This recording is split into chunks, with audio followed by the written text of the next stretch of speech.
Hi guys, I am Kumar Mukul. I have completed MS in Mathematics from NIT Rourkela. In this video, we are going to learn about functions. First of all, let x and y be two variables. We can define relation between x and y in many ways, such that x is equals to y. यह भी एक relation हो सकता है. x is greater than y, x is less than y, y is equals to sin x. ये सब एक relation है x और y के बीच में. y is equal to mod x, यह भी एक रिलेशन है. y is equal to sin inverse x. इस तरह से x एंड y के बीच में कई सारे रिलेशन बनाए जा सकते हैं. अब इन कई सारे रिलेशन फंक्शन होते हैं और कई सारे रिलेशन फंक्शन नहीं होते हैं. तो अब हम जानने की कोशिश करेंगे कि कौन से रिलेशन फंक्शन हैं और कौन से रिलेशन फंक्शन नहीं है. तो वो पार्टिकुलर कंडीशन जिसके हेल्प से हम लोग ये डिफाइन कर पाते हैं कि यह रिलेशन एक फंक्शन है और ये कौन सा रिलेशन फंक्शन नहीं है. इसके लिए हम सबसे पहले फंक्शन के एक बेसिक डेफिनेशन पे हम जाते हैं कि फंक्शन का बेसिक डेफिनेशन क्या कहता है. Let a and b be two non-empty set and f is a rule by which every element of a is associated with the unique element of b. Then rule f is known as function defined from set a to set b. A and b non-empty set. It means a and b must have at least one element in their set. a और b के set में कम से कम एक element होना ही चाहिए. Then ए set के every element of set ए का B के किसी न किसी एलिमेंट के साथ यूनिकली एसोसिएट होना चाहिए.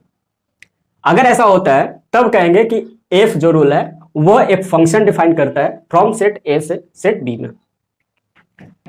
It is written as f from A to B. इसे रीड करेंगे f is a function from a set A to set B या from A to B under F. इसे समझने के लिए हम एक एग्जांपल लेते हैं. We take an example. A is equals to 2, 4, 6, 8. B is equal to S, T, U, V and W. This is A, B, B, A and B. हम इसके बीच में F1 एक रिलेशन बनाते हैं, F2 रिलेशन बनाते हैं, F3 रिलेशन बनाते हैं और यहाँ पे F4 रिलेशन बनाते हैं. 2, 4, 6 सेट A सेट में है, B सेट में S, T, U, V and W है. 2, 4, 6, 8 S, T, U, V, W. Similarly 2, 4, 6, 8 S, T, U, V and W. 2, 4, 6, 8 S, T, U, V and W. Set A B है A and B. अब ये relation है. हम F1, F2, F3 और F4 relation के बीच में ये फाइंड करने की कोशिश करेंगे कि कौन से रिलेशन फंक्शन बनाते हैं और कौन से रिलेशन फंक्शन नहीं बनाते हैं. ये हमारा है रिलेशन, एक तरह से डिफाइन किया गया है. 2 को हम डिफाइन करते हैं. यह है, इस तरह से भी डिफाइन कर सकते हैं. देखिए, इन set A 2 is unically associated with S, 4 is unically associated with T, S associated with U, 8 is not associated with any element of set B. From here, every element of set A must be associated with uniquely element of B. Here 8 is not associated with any element of set B, so this is not a function. Here 4 is associated with U, 6 is connected with V, 8 is also associated with W, but 2 is not uniquely associated with B. So this is not a function. क्या कहता है ना कि uniquely associate होना चाहिए unique element of B के साथ, but 2 तो बी के एस और टी दो एलिमेंट के साथ एसोसिएट है, इसलिए यह एक फंक्शन नहीं है. यहां every element of A is uniquely associated with element of B, so यह एक फंक्शन है. अब इसमें देखेंगे F4 में ये every element of A associated with element of B uniquely associate है, इसलिए यह एक फंक्शन है. तो यहां से हम जाने कि फंक्शन कौन सा है, कौन सा रिलेशन फंक्शन होगा और कौन सा रिलेशन फंक्शन नहीं होगा। फंक्शन को जनरली इसका साइनो वर्ड में मैप या मैपिंग या करस्पॉन्डेंस भी यूज किया जाता है। ठीक है, ये साइनो है फंक्शन का।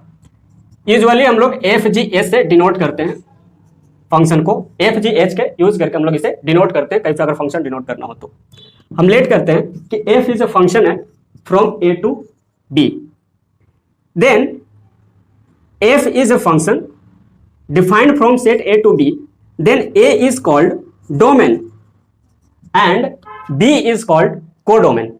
That is we can say the set of those elements in which function is to be defined is called domain. The set of those elements into which the function is to be defined is called codomain.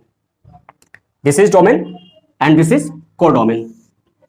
By diagram A, B, C, this is set A, and 1, 2, 3, this is set B. Here, this is a function because every element of set A is uniquely associated with element of B. Here f is function defined over set A, so this is called domain, and into the set B, so this is called codomain. Thanks for watching.